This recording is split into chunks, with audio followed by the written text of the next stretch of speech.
أرجى آية في كتاب الله آيات أو لو رجع بدأ يقف مؤمن كقلب جيسا بل هذا النوت المانتو لو رأيضات بكل شيء قال لكن آيات دي بدأ النصوص بعد المانتو إنه سيك لوويه بل آيات سورة عن لها قرآن أقوين شريعة الإسلام في المانتو سورة ديوي قل هو الله ميامس قل بفرس وحين ابن حسن بن علي إن كل نبي ووجوها استوى يرى أي نبي لها أما تعلم أن هذه الصدقة لا تحل لنا على معنى حديث أهل البيت هذا أهل البيت كاتين ميالد وجيس كذو إن نجح حرانتك إسكده وإلمير إسقام كتابين وسوي قف كتاب كفسرية الله سبحانه وتعالى ما شروط هرت لو جبهي أصلا بسم الله الرحمن الرحيم الحمد لله رب العالمين وصلى الله وسلم وبارك على محمد وعلى آله وصحابته أجمعين ما بعد باسمي وباسمكم جميعا وحامات فرحد وإنه أنا ومجعينا يمجعيغا كهد ليا قرهان مدرسة البروز في إسطنبول إنه مانتا مقابلة يرى كوبا وعلمي ومرتين نوية هاي شيخنا المفضال الشيخ محمد عمر ديرير حفظه الله تبارك وتعالى إلى السلوية شيخ الأمانتين قلبي واسعة إلى السلوية بإذن الله سبحانه وتعالى مركب كوباد وحان لاهي شيخ المبارك شيخ محمد عمر ديرير كسلوو مسلسل أما تحنها الله مرعبحي تلك عشرة كاملة لمن أراد الفوز والفلاح طبعا قد كوكو ليسو الدنيا ذا إيو آخر ذا جزاك الله خير بارك الله فيك أردوه ولا لي المنطقة وحان شيخ ويدين دونا طبعا قضب وحليل الله إله سبحانه وتعالى كتاب كيس ألا إنما القرآن 9 أحرف سأنبيكها في بيت شعر بلا ملل حلال حرام محكم متشابه بشير نذير قصة حكم مثل سيدا ولنك شاعرك قصوك وبقرآنك سقال معنا وين تلمامي شيخ الفاضل بما أنك متخصص التخصص كل هذا هاي أكثر صد سنة كبضنا كتابك إلهي تفسيري سي طلبائي أرداء أفر بضن نأي كأفلحان بفضله وبرحمته وبكرمه وبلطفه بروحان دوننا إنا سكوبنا وشرحه ومحي أهمية أما قيمها أما بوسكا وتفسير القرآن كله الحمد لله والصلاة والسلام على رسول الله وآله وصحبه وسلم وبعد وما هسنتهين الله يدين بركايه دعوة إسكحل ساعتين يد ذلك أنت أكدب قرآن الكريم إلا فهم تفسير كيس وابصوما لا ينترجم له waxay ka faa'iidatay inaynu ilaahay afkarano dadna waxa uu ilbaxsan qofka ilaahay af yaqaan waxay dhaahdaan ka ingiriisiga iyo luqadaha yaqaan iyo afafka adduunyada ilbaxa laakiin ilbaxa uu weyn waa ka ilaahay af yaqaan Allahu marka inuu adoonki ilaahay afkarto oo ilaahay la hadlaye la faqaye uu jawaabi karo fahmi karo wax weyn marka tafsiirku taasi uu ka faa'iideeyahay sidaa daraadeed wixii laga doonayo qofkii uu abuurnaa buu garanayaa marka ilaahay inaynu afkarano oo wuxuu naga doonayaa aynu hirgelino taasaa ku jirta tafsiirka ما شاء الله إذن تفسيرك معنيه سؤال فهمه وأفقرشه إلهي سبحانه وتعالى أدبر شيخ أضمها صنطعي إن فربضان وضدك كمذا وقت أنا نشوفنه ضد فربضان بقرآن كالتفسيرية قرآن كاللغة العربية أي كسو الدقي وكلام الله عليس كيسوله قف كتاب كفسرية الله سبحانه وتعالى ما شروط هرت لغة بهي أصلا شروط ده waxa looga baahan yahay aqoon iyo amaano waa inuu aqoon leeyahay aqoon waa inuu leeyahay culumta shariicada fiqhigi xadiidkii nabiga sallallahu alayhi wasallam siiradii waa inuu aqoon u leeyahay luqada carabiga naxwadii sarfigii balaaqadii waa inuu wanaagsan ka garanayo waayo waxyaabahaas waa wasaa'il cilmiga tafsiirku waa maqaasidii ujeedadii loo soconay weeye waxyaabaha toolka waa ee uu ku furfuri karo ee uu ku fahmi karo aqoonta waa inuu yaqaan haddii kale waxaa laga yaabaa inuu aayaadkii iyo nusuustii si qaldan oo u fasiro ama ka gungaari kari waayo marka ma loo shartiyo inuu fahamkii salafka iyo mufasiriintii uu sidaan ugu fasiro dabcan marka uu qofku fasiraya aayaadka qur-aanku isku fasiraya xadiidka nebigu ku fasiraya tafsiirkii asxaabadu ku fasiraya kii taabiciintu ku fasiraya tafsiir al-ma'thuur tafsiir al-ra'yi baan maqlay in badan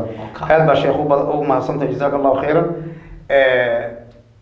arja aaya fi kitaabillah aayadda ugu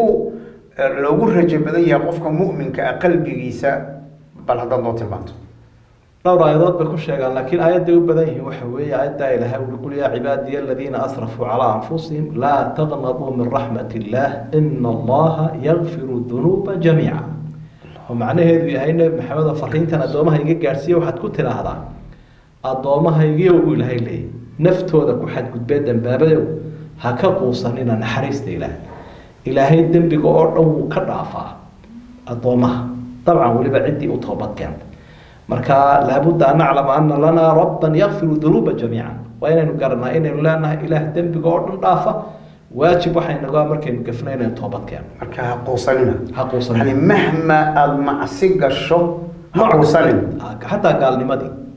oo qof ilaah ilaah hadduu dhaho islaamnimadu kusoo baxay sheekhana qur-aanku tamaan uu kala isagoo kalaamka ilaahay uu yahay buu haddana nusuus baa tilmaantay inuu sii kala waaweyn yahay bal aayadda suuradda aan dhehe qur-aanka ugu weyn shareecada islaamka ay tilmaantay suuradee weyn qul huwa allah miyaa mise qul huwa farq waa suurat lfaatixa labadaa midna ma aha aan sheegay suurat lfaatixa naam axaadiista nabiga saxiixa baa tilmaamaysa asxaabu nebigu kuuli intaynaa masaaj ka bixin baan ku bari doonaa suuradda ugu weyn qur-aanka markuu doonay nebigu inuu baxana wuxuu ihi dee ballantii ii furi waa suurat lfaatixa bui hiya sabcu lmathaali walqur'aan alcadiim alladii uutiituhu waa toddobada aayadooda soo noqnoqonaya waana qur-aanka la isiiyey aadka u weyn marka suuradda alxamdulilah dadka inteena badani way yaqaanaan marka inuu qofku ka faa'iidaysto oo isku daweeyo oo ku celceliyo oo naftiisa iyo dadkaba ku akriya aad bay wanaagsan marka waa suuradda salaad walba lagu akriyo mana ansaxayso salaadiba haddaan lagu akriyo suuraddaa siduu nebigu inoo sheegay sala allahu calayh wasalam 17 jeer buu faradka bes lagu akriya saxiix suurad haddaanu garanay ma jirtaa aayad marka qur-aanka aayadihiisa laga waramayo aayad sidoo oo kale ka soocan aayadaha kale oo nusuusu tilmaantay ha waa aayadda 10 jumlo 10 joogsiye tawxiidka ilaahay ka waramaya caqiidada ayay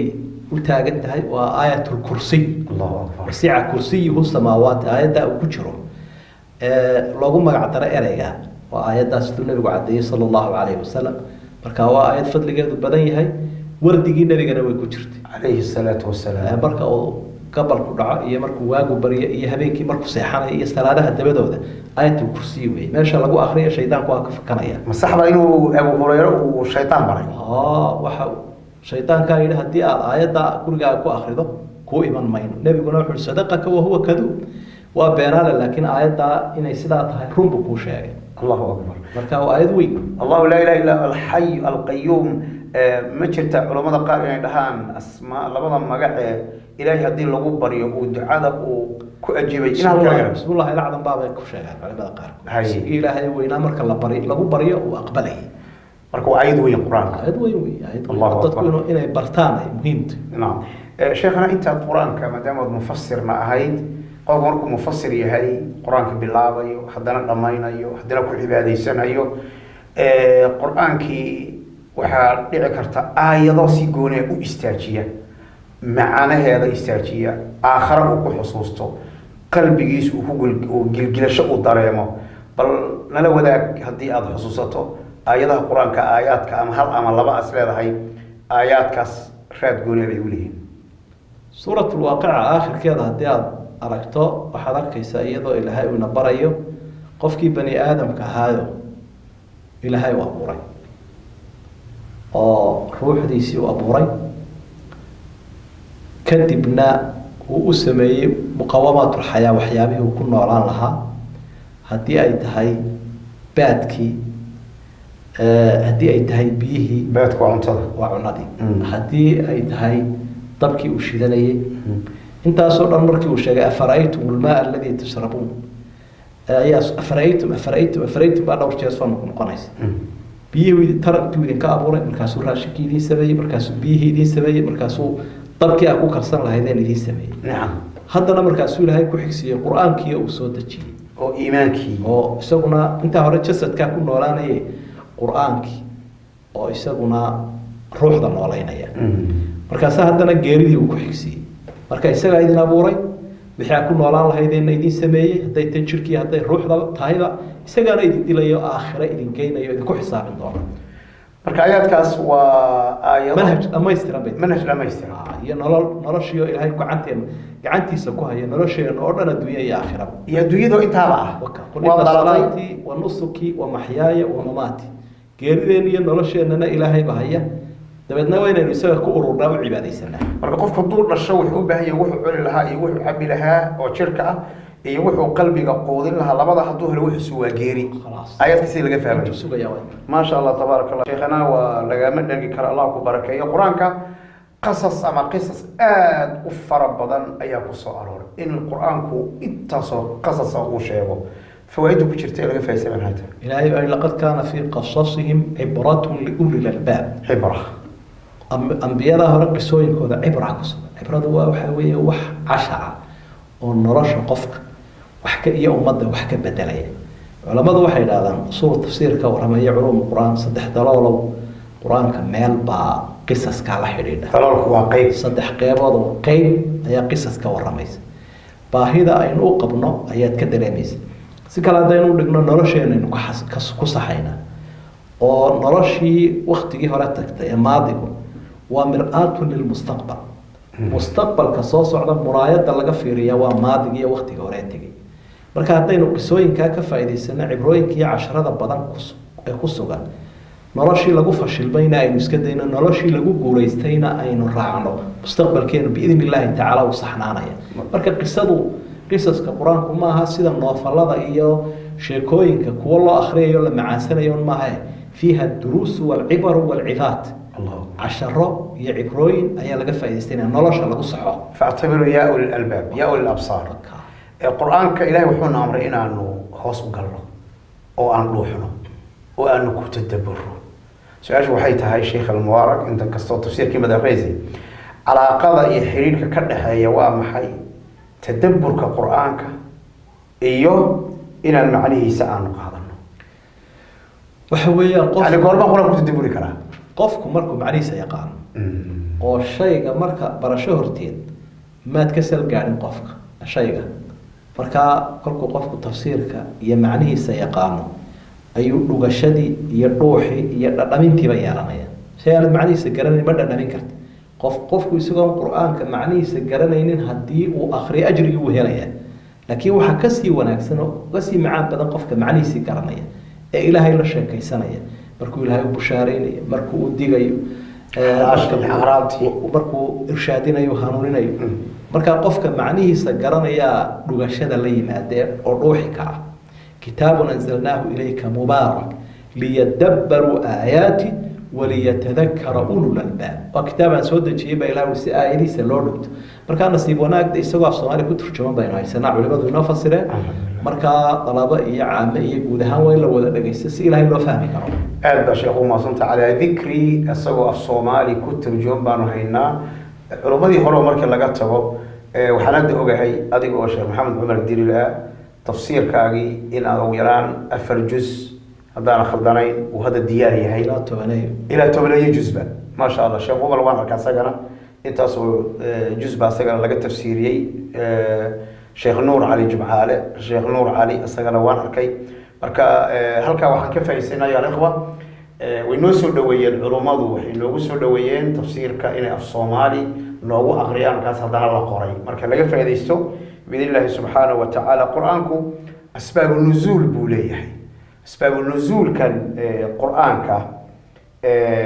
faa'iidadiisa horta maxay tahay in la fahmo aayadan sida bay ku soo degtay goortan bay soo degtay waqtigan bay soo degtay maxaa faa'iido ku jira inaan barto anigu asbaab nuzulka العلم بأسباب النزول يعين على فهم الآيات بين هذا العلماء كورنا أصول التفسير إن سبب نزول كأدبرتها وحي كان ساعد إيسا آيات دينا معنى هذا فهم بس سبب نزول كده كأفسر سبب نزول كوحويا آيات دمر كل هاي سودة جينية سببتي ودرادات كوكياني الله أكبر وحبا دعيا nebigaba waa laga xil qaadayaa jawaabtii markaasuu ilaahay ka jawaabaya subxaana wa tacaala. asxaabta qaarkood baa waxay yaro karaahaysteen safa iyo marwa in dhexdooda la dawaafo. waxay dhahan berigii jaahiliyadii ayaynu halkaa dawaafi jirnay, arbay fiican tahay inaynu imika iska dayno mar haddii islaamku uu yimid oo dhaqankii jaahiliyada la bedelay. markaasuu ilaahay taa ka jawaaba wuxu uhi ina asafa walmarwata min shacaa'ir illah faman xaja albayta aw ictamara falaa junaaxa calayhi an yatawafa bihima. lagama tegi kara baa ilahay waman tatawaca khayran fahuwa khayr faila allah shaakir. fain allah shaakir macana khayr bay u tahay. markaa arkaantii xajkaabay ku jirta ha ka tegina baa layihi. marka isqancinta noocaas oo kale abaa ilaahay addoomaha u ka saxaya, fahamkii qaldanaan lahaa ayaa ilaahay u ka saxaya. marka jumladaad ku bilowday waxa weeye asbaab nuzuulku waxay kugu kaalmaynaysaa naska inaad fahmi fahamkii. ma sha allah tabaaraka wa tacaala. walaalayaal horta muqaabaladan waa muqaabalo aad iyo aad muhiim u ah. sakhat can khabiir buu dhihi jiray ibn cabaas markii su-aal la weydiiyo. maanta inaan caalim min culamaai suumaal oo mutakhasis tafsiirka inaanu 10 xalaqe aan weydiino mawduuci waxaad nagala socotaan la magac baxay tilka casharatun kaamilatun liman araada alfawza walfalax. sheekhana su-aasheenna oo ugu dambaysa oo ku gebagabeynayno waxaan jeclaan lahaa naseexo khaas ah inaan kaa dhegaysano kaana guludno.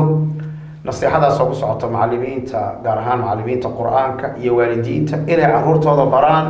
kitaabka ilaahay subxaanahu wa tacaala oo alfaada mujaradka ah oo qul huwa allahu axadun aan la garanaynin in intii laga gudbo macnihii loo gudbo. maxaa naseexo diibi lahayd? waxaa naseexada aynu xusi lahayn waxa weeyaan ardaydu marka ay fahmayaan qur-aanka macnihiisa iyo siduu ilaahay ula hadlayo iyo siduu u hanuuninayo iyo xuquuqda qofka bani aadamkaa laga doonayo markay fahmayaan iyo markaanay fahmayn isku mid ma aha, isku macaanna uma aha. marka in ardaydii yaanay heerba ka gaadhin oo yaanay akhriinba iyagoona mufasiriin aanay noqon, laakiin in qur-aanka macnihiisii laga dhadhansiiyo wax oo lagu rabeeyo oo ilmihii la idhaa ilaahay waxaasuu kaa doonaya, ilaahay waxaasuu kuu diiday haba yaraado. waxaynu ognahay xasan binu cali inanku nebigu awowga ahaa isagoo yar ayuu nebigu lahaa amaa taclamu ana hadihi sadaqata laa taxilu lana calaa macna xadiid. ahlubeytka haddayna miyaanad ogeyn sekadu inay naga xaaraantay iska daa. waa ilmo yar isagaa markii dambe inoo soo warinaya. marka carruurta lama fudaydsado markaad tidhaahda ilaahay waxaasuu ku faray, ilaahay waxaasuu kaa doonaya, ilaahay waxaasuu kuu diidaya, maskaxdiisa way ku degaysa. waana tuu qur-aanku ina baraya luqmaanulxakiim ayaa inankiisii ilaahay buu baraya yaa bunaya yaa bunaya yaa bunaya baa soo noqonaysa. markaasaa riqaabada muraaqabada ilaah inuu ilaahay eegayo oo u daalacanayaa buu luqmaanulxakiim inankaa yar baraya. yaa bunaya inahaa in taku mithqaala xabatin min khardalin fatakun fii sakratin aw fi samaawaati aw fi lardi ya'ti biha allah ina allaha latiifun khabiir. wax walba inuu ilaahay og yahay oo aakhiro keenayo uu kaa xisaabin doono oo uu sirtaada iyo caadkaagaba og yahay aabba ogow. waa ilmo yar. marka dad badan oo da-yara oo tafsiirka iyo ma qur-aanka xambaarsiin aan macnihiisa garanaynin ayaa dhacda inay rabaayadu ka xumaato. marka waxaan leenahay tarbiyada iyo tacliimta la isu raaciyo,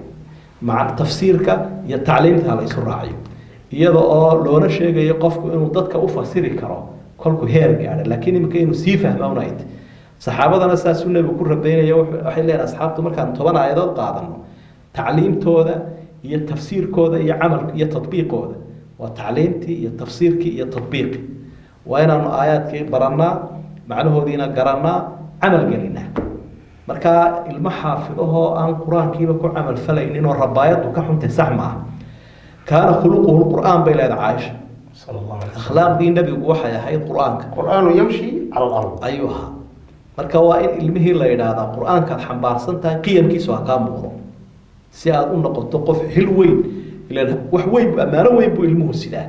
marka wuxuu xambaarsan yahay weyn waa in la baraayo macnihiisii wax laga faa'iideeyaa, ilmuhuna abateed iyo xiise u yeeshaa. ما شاء الله. تاسي ودردارا يكتب بماء الذهب إن بيا ذهب اللي حرله اللي قرمضا ورسالة يقصعت أنا وآباء الشيخ اللفتي سو آباء ورسالة قصعت أمضى المسلمين الصومالي ده خاصة وحاول بدن المهضة يكون ضيعان أو أي بري ويانا وكتاب الله سبحانه وتعالى. ابن القيم رحمه الله تبارك وتعالى وحوليه ابن القيم رحمه الله وحوليها فمن أهمل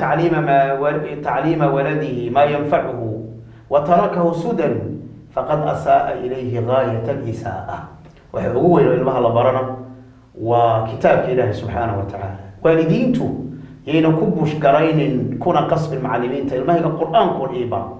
لكن هكبش قرين المه إيبار قرآن كإيو مع تفسير كسبب ما هذا اللي كذب وحال ما تذكر الشيخ محمد عمر الديري أنه كيف إذا سن برنامج كيني مسلسل كيني لا مقابحي تلك 10 كاملة لمن أراد الفوز والفلاح تبنقض كوكو ليسو أدول كايا آخر هذا وجزاه الله خيرا شيخ المبارك هذه البضمة تبارك أجمل علينا جزاك الله خير. أيها الأخوة أنت كل بينه حلقة حكتا والسلام عليكم ورحمة الله وبركاته.